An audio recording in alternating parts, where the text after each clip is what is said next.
할렐루야. 네, 이 새벽에 나오신 여러분이 오늘 우리 예수님의 평화와 기쁨이 충만하시기를 간절히 바랍니다. 자, 우리는 계속해서 엘리사에 관한 그런 사역들, 기적들을 우리가 살펴보고 있습니다.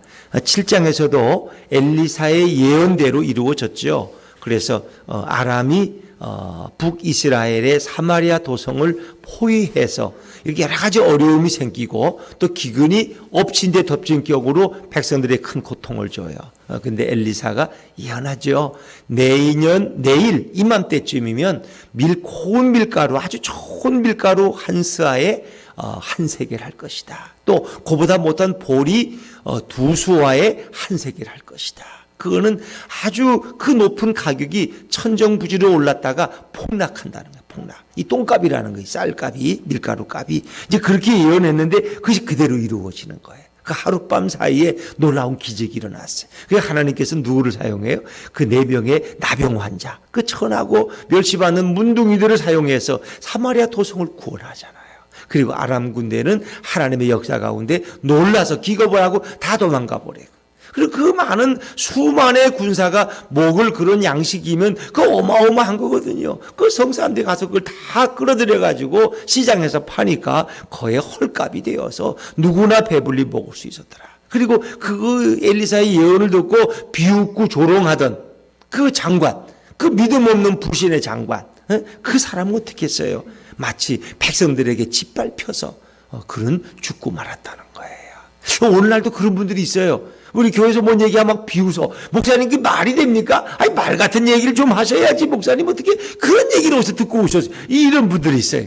참 이게 믿음의 눈으로 보지 못하는 거예요. 제가 전에 섬길 때 여러 교회를 이렇게 섬겼습니다만, 이제 어느 교회라고 하면 또 문제가 되니까, 섬길 때, 당연하면, 이렇게, 목사가 얘기하면 비웃어. 아이고, 목사님, 그게 말이 되는 얘기를 하셔야지. 참 어찌 보면 믿음 없는 그런 교회 지도자들도 너무나 많아요. 그분이 믿음이 있어 장로가 된 게 아니야. 그냥 그 교회 오래 나가다 보니까 교인들하고 다 소꿉친구고, 그러니까 그냥 이번에는 어느 오빠 뽑아줘야 된다 그래서 자기들이 뽑아준 거야. 이렇게 모여가지고 개놀이 하듯이 이렇게 모여가지고 음식도 나눠 먹고, 이번엔 누구 뽑는 거야 이래가지고 무슨 선거를 동네 무슨 반장 선거 하듯이 그렇게 해서 이렇게 교회 지도자를 뽑아 놓으니까 그분들이 영적인 눈이 열리질 않아서 믿음의 소리를 듣지 못해. 그러니까 모든 게 인간적이야, 그냥. 목사님, 우리하고만 잘 친하면 아무 문제 없습니다. 우리가 그냥 하라는 대로만 하세요, 목사님은. 이게 무슨 목회야? 그분 하라는 대로 하는 게 무슨 목사는 하나님의 말씀을 듣고 목회를 해야지, 세상에. 우리가 하라는 대로만 하면 된다고. 다 여기 내 소꿉친구들이고, 다 내가 말하면 다 내 말 잘 듣는다고. 그 권사님이 속색이냐고. 목사님, 저한테 얘기했어요. 제가 한마디 하면 꼼짝 못 합니다. 이런 식의 목회. 얼마나 불행해요. 이게 무슨 동네 소꿉장난 하는 거지, 이게 무슨 하나님의 영적인 교회예요. 이게 아니잖아요. 그렇죠? 근데 이 장관이 바로 그런 사람이에요.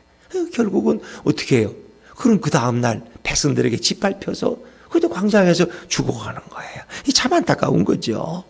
오늘 8장에 소개되는 엘리사의 사역은 한 가정에 대한 문제를 해결해 주는 그런 사역. 또 하나는 아람 나라에 대한 예언까지, 그 영향력이 한 가정에서 세계의 정세까지 그 영향이 미치고 예언이 미치는 거예요.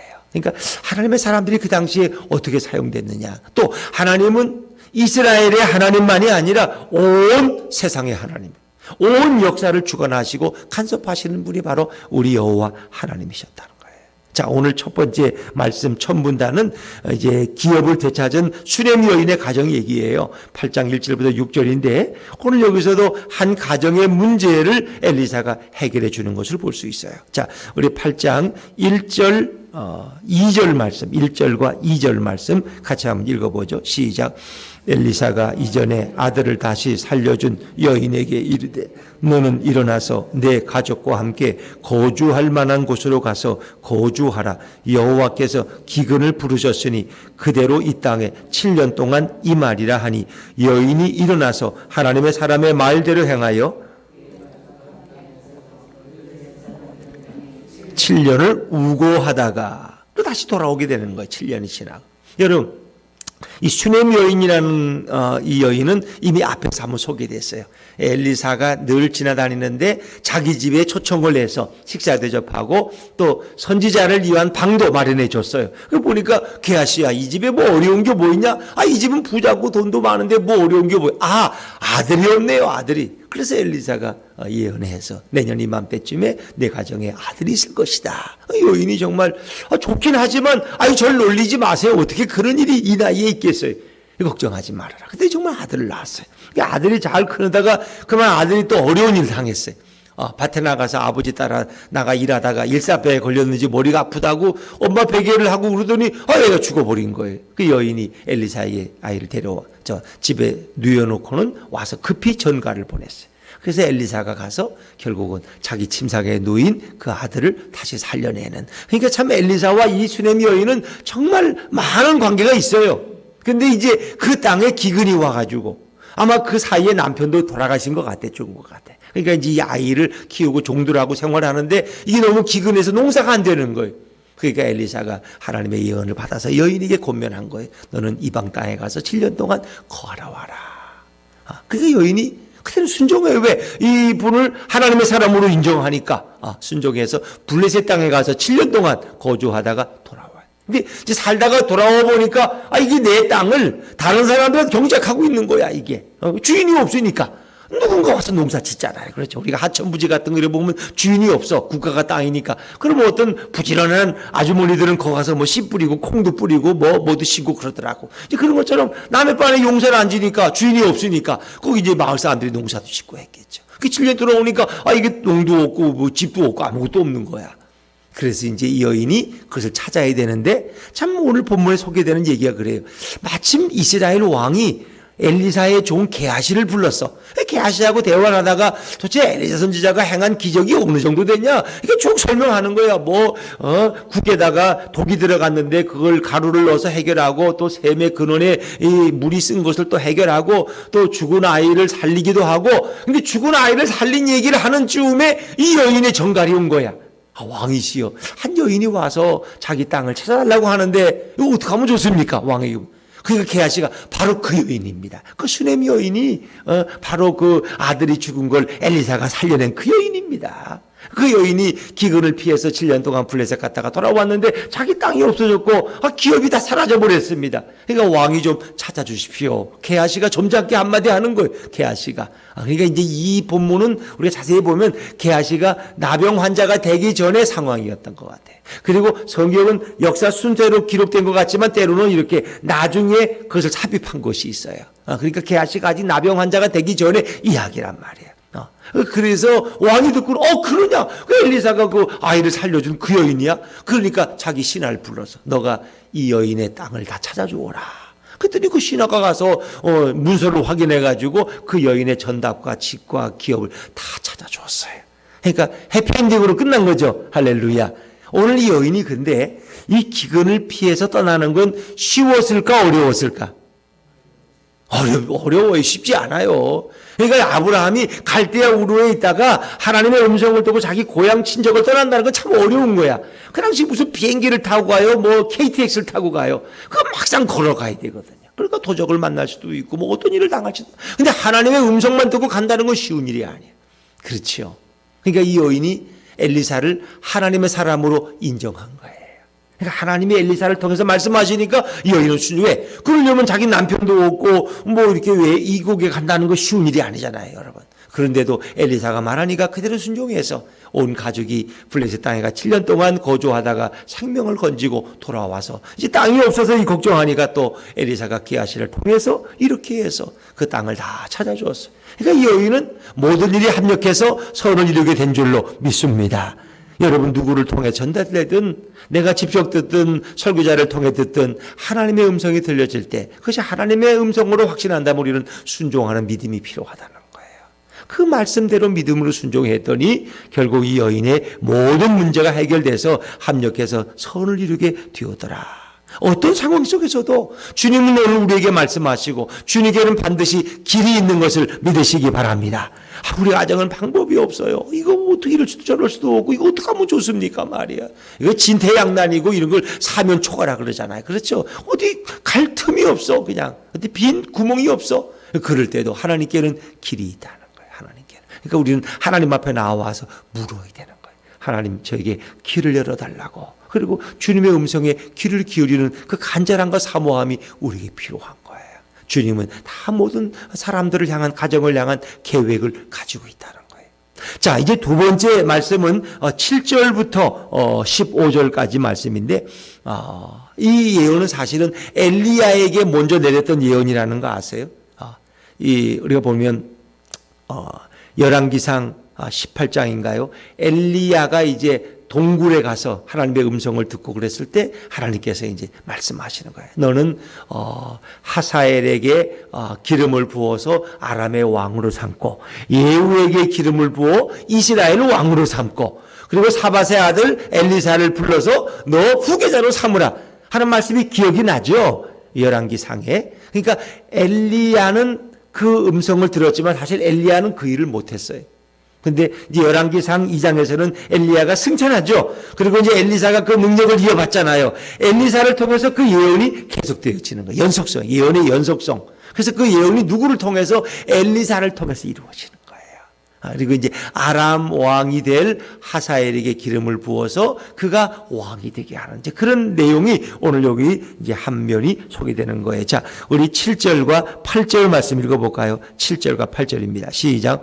엘리사가 다메섹에 갔을 때에 아람 왕 베나닷이 병들었더니 왕에게 들리기를 이르되 하나님의 사람이 여기 이르렀나이다 하니 왕이 하사엘에게 이르되 너는 손에 예물을 가지고 가서 하나님의 사람을 맞이하고 내가 이 병에서 살아나겠는지 그를 통하여 여호와께 물으라. 아니 갑자기 또 아람 왕이 엘리사가 자기 이제 아람의 수도는 다메섹이에요. 다마스커스라고 나오죠. 우리가 신약에서도 다메섹이.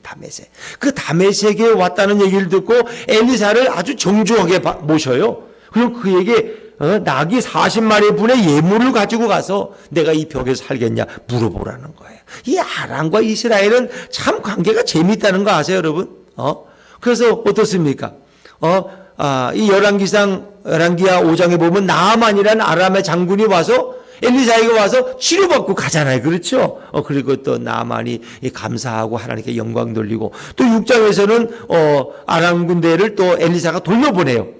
자기를 잡으러 왔던 아람 군대를 죽이지 않고 그들을 잘 대접해서 돌려보내는 게 또 열왕기하 6장에 나와요. 또 7장에서는 아람 군대가 또 사마리아를 포위해가지고 또 어려움을 당하는데 또 하나님의 기적 가운데서 엘리사의 예언대로 아람이 또 떠나가고 그렇죠. 그리고 그들이 남겨놓은 양식을 뭐예요? 이스라엘이 가서 다 또 차지해서 배불리 먹고 기근해서 회복되는 이런. 그러니까 아람과 이스라엘은 아주 지척에 있기 때문에 늘 자주 침범도 하고 공격도 하고 싸우고 이런 관계예요. 오죽 있으면 나아만이 그래 경계선을 넘어서 엘리사에게 자기 병 치료해달라고 난병 치료해달라고 왔을까? 그렇죠?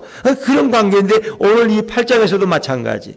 엘리사가 다메섹에 갔더니 베나닷 왕이 병들었다가 사람을 보내서 엘리사를 모시는 거예요. 그러면서 자기 부하 중에 하사엘이라는 자를 보내서 내 병이 살겠는가 죽겠는가 좀 물어보라는 거예요. 너희 믿는 여호와께.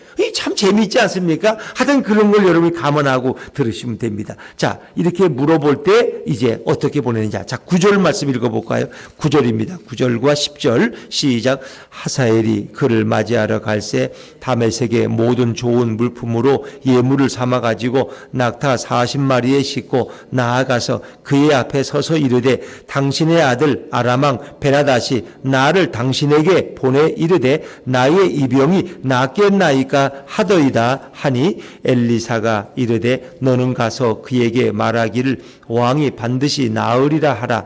그러나 여호와께서 그가 반드시 죽으리라고 내게 알게 하셨느니라 하고. 참 재미있어요. 9절도 보면 당신의 아들 아람 왕 베나닷이 엘리사에게 와서 당신의 아들 아람 왕 베나닷 아람 왕이 자기를 당신의 엘리사의 아들이라고 설명하는 참 재미있는 표현이죠. 이렇게 해서 엘리사는 나라를 초월해서 존경을 받았고, 그리고 하나님의 영향력은 이스라엘만이 아니라 전 세계에 그 영향을 미쳤다는 거예요. 그러니까 이제 이 엘리사가 이 아람에까지 와서 예언 활동을 한다는 거죠. 그만큼 하나님의 영향력은 온 세계를 바라보고 있었다는 거죠. 그래서 이 신하 하사엘이 와서 우리 왕의 병을 물으니까 너가 병에서는 낫지만은 하나님이 너에게 그 너의 왕이 죽는다고 말씀하신다라고 이렇게 예언해요. 자, 그러면서 이제 한 가지 이상한 모습이 있어요. 엘리사가 이 하사엘을 아주 깊이 째려봐요. 그의 얼굴을 주목해요. 그리고 울어요. 왜 그럴까? 이게 재미있죠? 자, 11절 말씀 읽어볼까요? 11절 시작. 하나님의 사람이 그가 부끄러워하기까지 그의 얼굴을 쏘아보다가 우니. 참 재미있는 표현이에요. 그러니까 누가 자꾸 내 얼굴을 쳐다보면 여러분 부끄럽잖아요. 왜 민망하게 남의 얼굴을 자꾸 쳐다보세요? 뭐가 묻었나?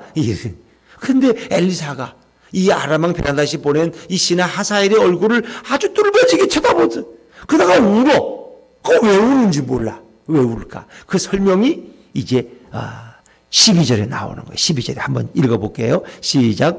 하사엘이 이르되 내 주여 어찌하여 우시니이까 하는지라 대답하되 내가 이스라엘 자손에게 행할 모든 악을 내가 알미라. 내가 그들의 성에 불을 지르며 장정을 칼로 죽이며 어린아이를 맺히며 아이벤 부녀를 가르리라 하니.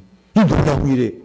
아니 아람의 신하인 하사엘이 어떻게 이스라엘 백성들의 배를 가르고 말이에요. 임신한 여인의 배를 가리고 장정들을 죽이고 성에 불을 지르고 이렇게 할까? 이것은 뭐예요? 하나님이 이미 엘리사에게 앞으로 수십 년 후에 있을 일을 미리 보여주는 거예요. 그러니까 이 하사엘이라는 신하가 아람의 왕이 되어서 이스라엘을 괴롭히는 자가 된다는 거예요. 이게 뭔 얘기예요? 그러니까 하나님의 백성들이 우상 숭배하고 범죄하면 어떻게 하나님께서 이방인들을 통해서 하나님의 백성을 괴롭히는 거예요. 그러니까 이방인들이 뭐예요? 이스라엘의 몽둥이가 되고 채찍이 되는 거예요. 그래서 우리 믿는 자들이 정신을 차리도록 하나님이 정신 차리게. 그러니까 예루살렘이 부패하니까 저 바벨론의 느부갓네살 왕을 일으켜서 그 성을 진멸하고 그들을 포로로 끌려가게 하잖아요.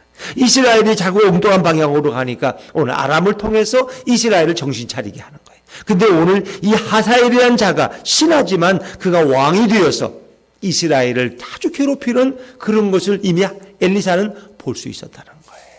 그러니까 이제 그런 의미도 오늘 성경엔 보여주고 오늘 엘리사는 자기 나라의 미래를 바라보면서 눈물 흘리는 거예요.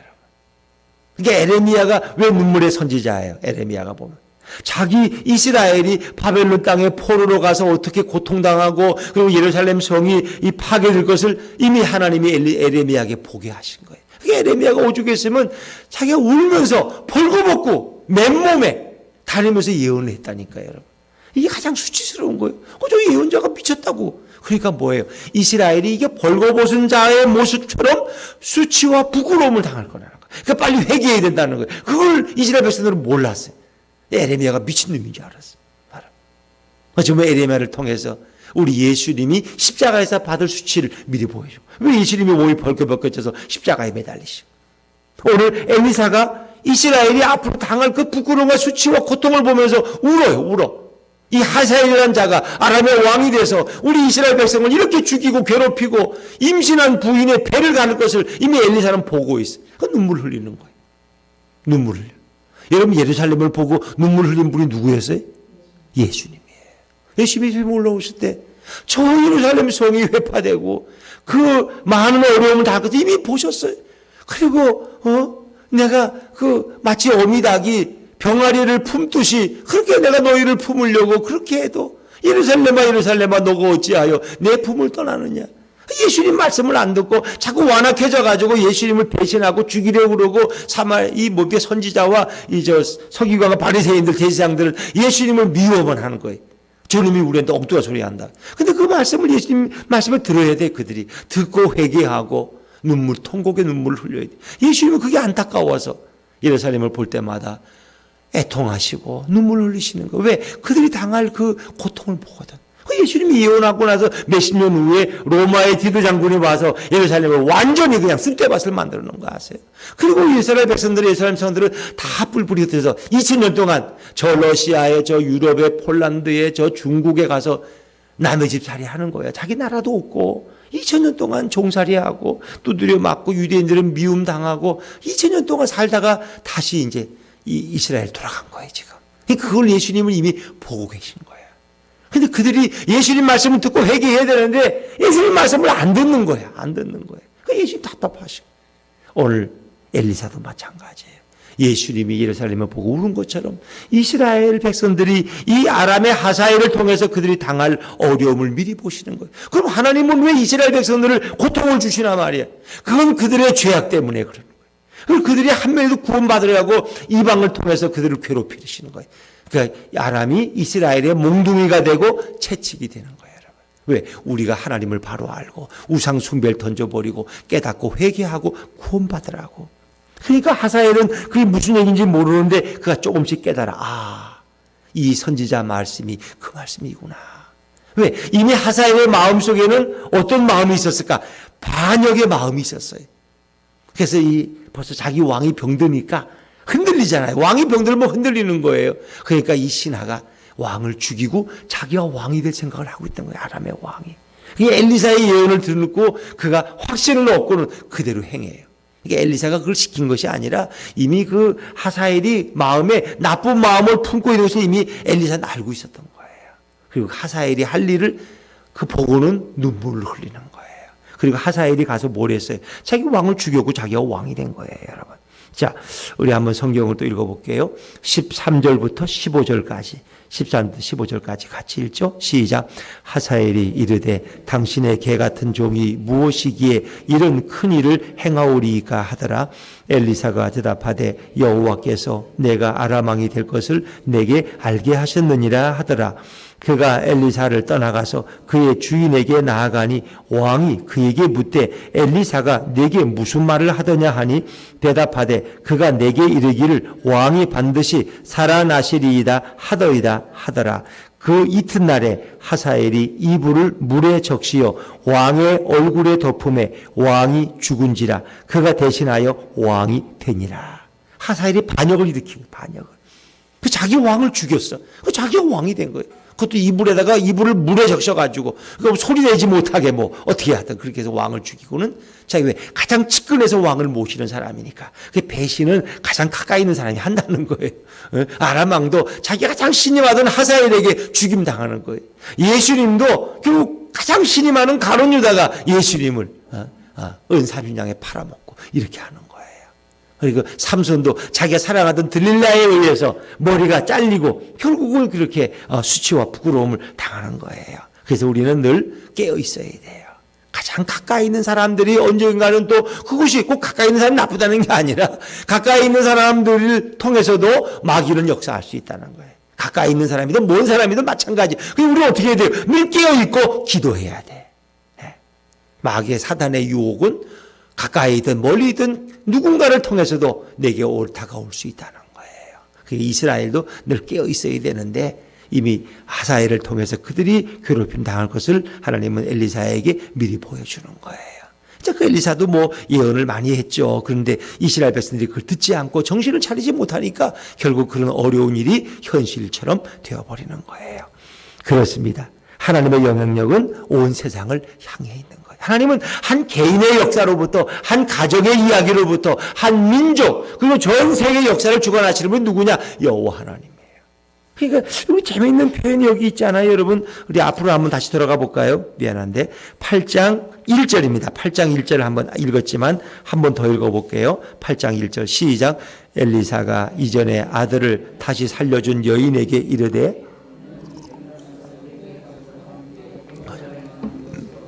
거주하라. 여호와께서 기근을 부르셨으니. 아멘. 여기까지.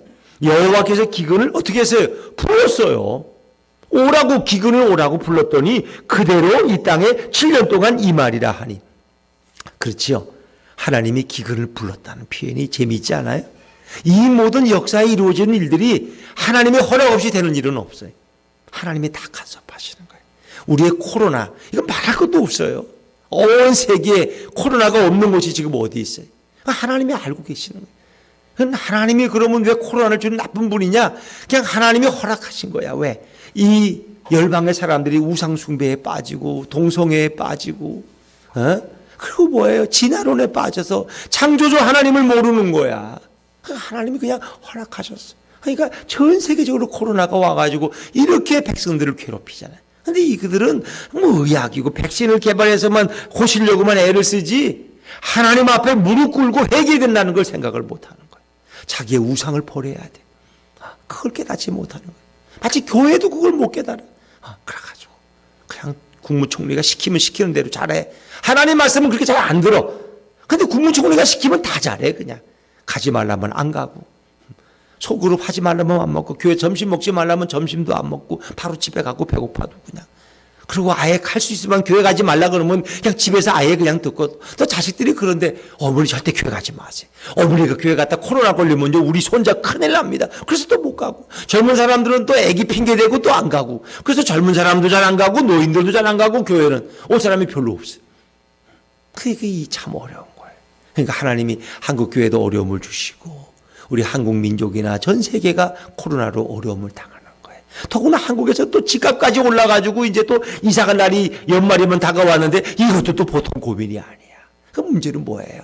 우리가 회개하고 하나님께로 돌아가야 돼. 민족적으로 돌아가야 돼. 대통령도 하나님께 돌아가고 장관이나 국회의원들도 하나님 앞에 무릎 꿇어야 돼. 근데 우리는 그런 생각.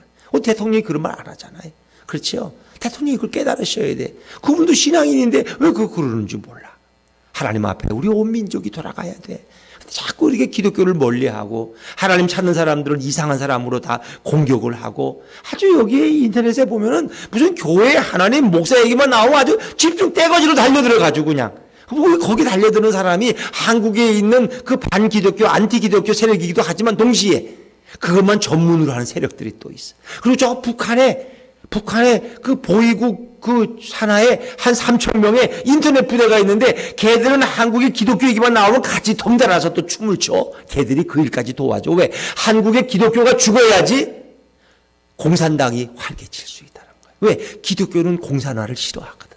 공산주의를 싫어해. 칼마르스주의를. 사회주의를 싫어해. 그래서 자꾸 갈등이 생기잖아요. 그러니까 북한에서는 기독교가 제일 싫은 거야. 하나님을 믿는 저들이 제일 미워. 그러니까 그냥 교회를 넘어뜨리는 일에 북한이 얼마나 앞장서고 있는지 여러분 아셔야 돼요. 그걸 우리가 이렇게 역사가 돌아가고 있는 거예요 지금. 그러니까 우리가 깨어서 기도한다는 것이 얼마나 귀한 일인지. 할렐루야. 주님이 너무너무 기뻐하는 일이에요. 왜? 이 시대에 지금 기도하는 사람이 없으니까. 코로나 핑계대고 기도하러 안 와다. 코로나 걸린다고. 새벽에 무슨 코로나가 있어. 몇 명 오지도 않는데. 근데 코로나 핑계대고 아주 잠만 주무셔 다 그냥. 그러나 깨어있는 성도들이 얼마나 귀한가. 오늘 주님은 여러분을 기쁘게 여기시고 여러분을 통해서 새로운 역사를 준비하고 계실 줄로 믿습니다. 오늘 이 은혜가 우리 모두에게 임하기를 주 이름으로 축원합니다. 기도하겠습니다. 하나님.